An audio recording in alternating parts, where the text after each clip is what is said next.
Street dogs को लेकर के पिछले दिनों सुप्रीम कोर्ट में डबल बेंच का जो फैसला आया, उसके बाद जो तमाम डॉग लवर्स थे उनके अंदर एक रोष उत्पन्न हुआ। अलग अलग जगहों पर लोगों ने सड़कों पर उतर करके जो अपनी बात है वो रखी और आज सुप्रीम कोर्ट में 3 जजों की बेंच ने इस पर जो फैसला है वो सुनाया है। और उसके बाद जो अलग अलग डॉग लवर्स की बात की जाए या फिर अन्य लोगों की बात की जाए, उनकी अलग अलग जो रिएक्शंस हैं वो निकल के आने सामने शुरू हो गए हैं। मैं इस वक्त लखनऊ में मौजूद हूँ और लखनऊ में एक ऐसी जगह पर मैं मौजूद हूँ जहाँ पे लगभग 400 के करीब में यहाँ पर डॉग्स आपको दिखाई देंगे। एक ऐसा शेल्टर होम है जहाँ पर जो तमाम स्ट्रीट डॉग्स हैं जिनको किसी भी तरीके से जो चोटिल हो जाते हैं उनको इन जगहों पर ला करके रेस्क्यू करके उनको रखा जाता है, उनको प्रॉपरली जो इनका इलाज है वो कराया जाता है। सामने की तरफ में बड़ी संख्या में डॉग दिख रहे होंगे, केजेस में डॉग दिख रहे हैं जो केजेस में रखे हुए हैं जिनको कुछ दिक्कतें हैं। इसके अलावा छत के ऊपर भी आपको जो डॉग्स हैं वो दिखेंगे। बाएं तरफ में अलग अलग इनका जो बेड भी लगे हुए हैं वो देखिए आप, अलग अलग डॉग्स यहाँ पर लेटे हुए हैं, कुछ डॉग्स का इलाज भी होता है। तो ये अलग अलग तस्वीर जो है वो यहाँ पर देखने को मिल रही है। विशाखा जी हमारे साथ हैं। विशाखा जी, ये जो आज का फैसला है, सबसे पहले तो उस पर बात कर लें। आप इस फैसले को कैसे देखते हैं और क्या कहेंगे? देखिए, ये फैसला पूरी तरह से तो ठीक नहीं है, लेकिन अभी के लिए हमारे लिए एक बहुत बड़ी जीत है, इन बच्चों के लिए एक बहुत बड़ी जीत है। मैं एक डॉक्टर तरह से ठीक नहीं है का मतलब आपको आपत्ति? अभी आपत्ति वाली बात नहीं है, अभी उन्होंने प्रॉपर गाइडलाइंस दी नहीं है। आई एम श्योर इसके बाद बहुत सारे जजेस और बेंचेस बैठेंगे जिस पे इस पे आगे भी कार्रवाई होगी और फिर एक प्रॉपर ऑर्डर आएगा। अभी हमारा जो पहले 11 अगस्त का ऑर्डर आया था उस पे स्टे आ गया है। इसका मतलब ये है कि जो बच्चे, सुप्रीम कोर्ट ने बोला था कि आप सड़क से सारे बच्चे उठा लीजिए और उठा के शेल्टर्स में रख दीजिए और फिर उसके बाद उनको कभी नहीं छोड़ा जाएगा, ठीक है। ये बहुत ही इम्प्रैक्टिकल सी बात है, कागज़ पे मे बी उन्हें अच्छी लग रही होगी पर ये बहुत ही इम्प्रैक्टिकल है। जैसा कि आप देख रहे हैं, शेल्टर्स में इस तरह से बच्चे भरे जा नहीं सकते हैं, बहुत सारी प्रॉब्लम्स आ सकती हैं। तो अभी उस ऑर्डर पे स्टे आ गया है। अब बच्चे एबीसी रूल्स के अकॉर्डिंग उठाए जाएंगे। इसका मतलब आप उन्हें स्टेरिलाइजेशन और वैक्सीनेशन के लिए उठाएंगे। और इसी रूल क्या कहते हैं? एबीसी रूल ये कहता है, एनिमल बर्थ कंट्रोल रूल जो हमारा आया था वो ये कहता है कि आप अनन्यूटर्ड, अनस्टेरिलाइज, जिन बच्चों की नसबंदी बेसिकली सड़कों पे नहीं हुई है, आप उनको पिक करके लेके आएंगे एक ह्यूमेन तरह से। ऐसा नहीं आपने जाल भर दिया, गर्दन उठा दी, बच्चा ऐसे उठा दिया, वो सब नहीं। उसकी भी गाइडलाइंस है कि आप उन्हें एक ह्यूमेन तरह से उठाएंगे, आप शेल्टर लेके आएंगे जो नगर निगम के द्वारा बनाया गया होगा, वहाँ पे उनकी नसबंदी होगी। नसबंदी के बाद उनका वैक्सीनेशन होगा रेबीज़ के लिए, ठीक है। और उसके बाद जब वो रिकवर हो जाएंगे तो 3 से 4 दिन के बाद उनको वापस उसी जगह पे जहाँ से उठाया था वहाँ छोड़ दिया जाएगा। इसके मैं आपको फ़ायदे बताती हूँ। फ़ायदा तो सबसे पहला ये है कि इससे जो कुत्तों की जनसंख्या है उस पर कंट्रोल आ जाएगा। जनसंख्या कंट्रोल होने की वजह से अग्रेशन के इश्यूज भी काफ़ी हद तक कम हो जाएंगे नसबंदी के बाद भी। और स्टेरिलाइजेशन और वैक्सीनेशन के बाद आपको रेबीज़ के केसेस भी, जो वैसे ही बहुत कम है, वो भी देखने के लिए आपको एकदम नहीं मिलेंगे क्योंकि उनका वैक्सीनेशन हो चुका होगा। सिर्फ प्रॉब्लम ये है कि उन्होंने ये बोला है कि अग्रेसिव डॉग्स को वापस नहीं छोड़ा जाएगा, पर ये क्लियर नहीं करा है कि कौन से बच्चे अग्रेसिव होंगे।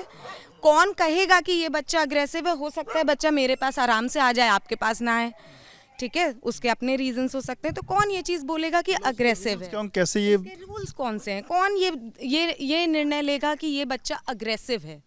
ठीक है, तो ये क्लियर नहीं किया है उन्होंने। और अग्रेसिव डॉग्स होने के बाद भी क्या उनका ट्रीटमेंट हो सकता है? अग्रेशन भी परमानेंट नहीं होता है कुत्तों में। कुत्ता बिना मतलब पागल होके काटना नहीं चाहता है किसी को भी, ठीक है। तो क्या उनको वापस छोड़ा जाएगा ठीक होने के बाद? और अगर नहीं छोड़ा जाएगा तो उसके क्या गाइडलाइंस होंगे, ये अभी निर्धारित नहीं किया गया है। दूसरी चीज़ जो सुप्रीम कोर्ट ने बोली वो ये बोली है कि प्रॉपर फीडिंग जोन्स बनाए जाएंगे हर लोकेलिटी पे, जहाँ पे डॉग लवर्स और एनिमल लवर्स जाके अपनी लोकेलिटी के बच्चों को खाना दे सकते हैं। इस चीज़ से मैं पूरी तरह से पर्सनली सहमत हूँ, ये अच्छी चीज़ है। हाँ, आप एक हर कॉलोनी में निर्धारित करिए फीडिंग जोन, ठीक है, वहाँ पे आप जाके सारे उस कॉलोनी के या उस एरिया के बच्चों को खाना खिलाइए। कुत्तों को भी पता होता है फिर कि हमें यहाँ खाना इस समय मिलेगा, तो वो उसी एरिया में ही ज़्यादा रहते हैं। प्रॉब्लम ये है कि जब तक एमसीडी या कोई भी अथॉरिटी डिसाइड नहीं करती है कि ये फीडिंग जोन्स क्या हैं, तब तक क्या जो डॉग लवर्स खाना दे रहे हैं अपने एरिया के बच्चों को, क्या उनको उसी तरह हरास किया जाएगा? क्या वहाँ के RWAs उसी तरह से उनको परेशान करेंगे? ये सारी चीज़ें अभी क्लियर नहीं कि जब तक आप डिसाइड नहीं करते हो, इसमें टाइम लगेगा।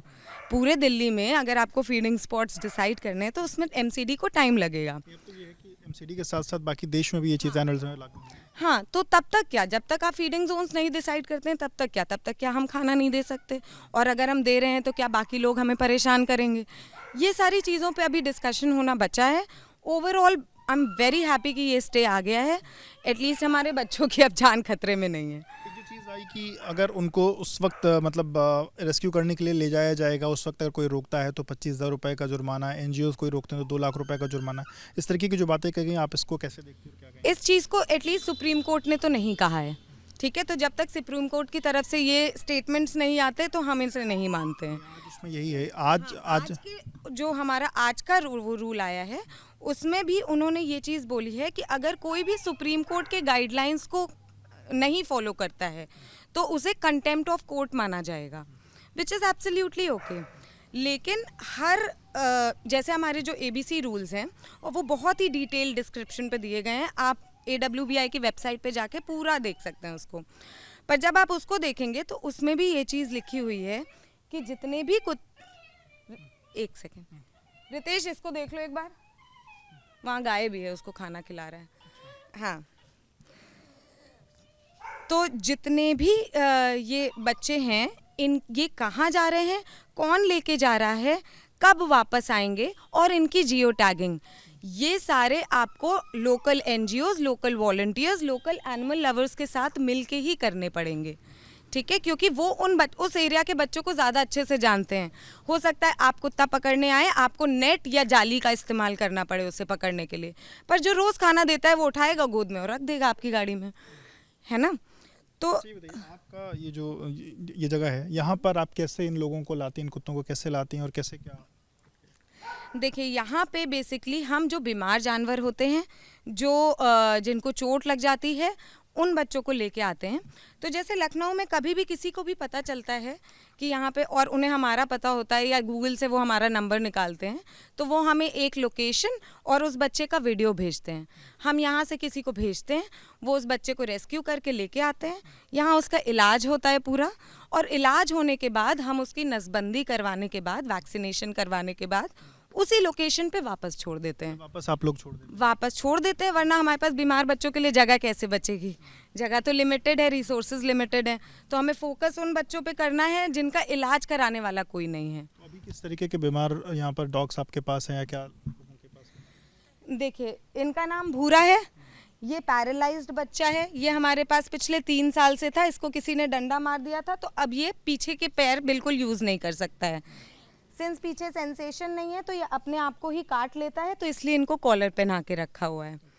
इस बच्चे का नाम पेनी है, ये हमारी बच्ची पैरालाइज हो गई थी आफ्टर एन एक्सीडेंट, तो उसके बाद हमने इसका इलाज किया। इलाज में फिजियोथेरेपी, हाइड्रोथेरेपी, बाकी के सारे ट्रीटमेंट्स वो सब चलते हैं, ठीक है? तो तो इसका इलाज हो के अब ये एकदम ठीक है। दिक्कत ये है कि सिंस इनको किसी ने फेंक दिया था उठा के, तो हमें इनकी लोकेशन नहीं पता, अब हम इन्हें वापस नहीं छोड़ पाएंगे। हम किसी भी बच्चे को उसकी लोकेशन से अलग नहीं छोड़ते हैं, अगर हमें लोकेशन नहीं पता है तो वो बच्चा फिर यहीं रहता है। जो आज लोकेशन को लेकर जो फैसला है सुप्रीम कोर्ट का, वो अपने आप में बहुत अच्छा है, क्योंकि उस बच्चे को अपना एरिया पता होता है, उस एरिया के कुत्ते पता होते हैं, उस एरिया का इंसान पता होता है, तो वो टेरिटोरियल नहीं होता है ना?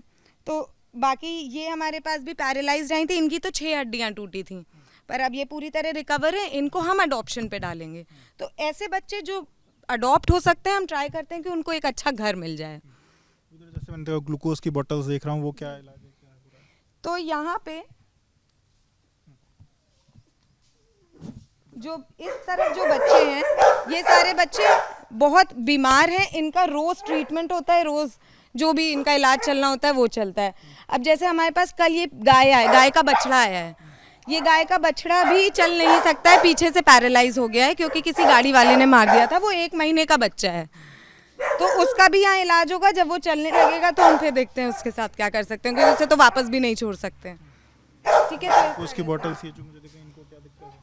ये वाली बच्ची की किडनी और लिवर फेल हो गई है, क्योंकि ये 8 दिन तक नाली में पड़ी रही और किसी ने इनको निकाला नहीं, तो इनको ग्लूकोज सुबह शाम दोनों टाइम चढ़ती है और ये इनका इलाज तो अभी बहुत लंबा चलेगा क्योंकि ये चल भी नहीं सकते। ठीक है, ये छोटे दिख रहे हैं मुझे। हाँ जी, ये बहुत ही ख़राब हालत में इनको रेस्क्यू किया था हम लोगों ने। अभी तो फ़िलहाल ये फिर भी पहले से बेटर है, लेकिन इनको थायराइड की दिक्कत है मेनली, तो और ये पैरालाइज भी हैं तो ये चल नहीं सकते, इनको हार्ट फेलियर भी हो रहा है, तो इनका इस तरह से यहाँ पे सबके इलाज चल रहे हैं। आइए मैं आपको और भी पैरालाइज बच्चे भी दिखाती हूँ। लगभग 400 के आसपास की संख्या होगी इनकी जो, और ये यही प्रेमाइसेस में रहते हैं और इधर आगे भी ये प्रेमाइसेस। उधर वो पीछे वाले पे भी वो क्वारंटीन है, वहाँ पे उन बच्चों को रखते हैं जिनसे फैल जाती है बीमारियाँ। हाँ,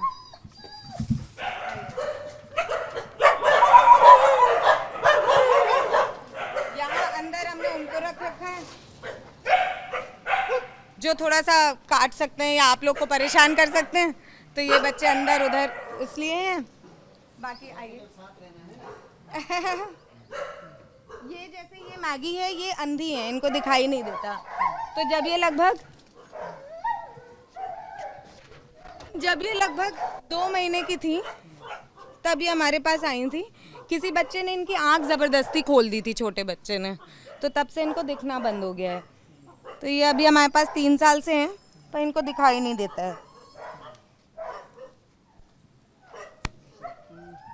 ये देखिए, ये बड़ी संख्या में जो कुत्ते हैं यहाँ पर हैं। इसके अलावा ये देखिए पीछे गाय भी उसका दिख एक रही पैर हो। कटा हुआ है, दरअसल इस गाय का एक पैर कटवाना पड़ गया था क्योंकि ये गाड़ी के नीचे आ गई थी।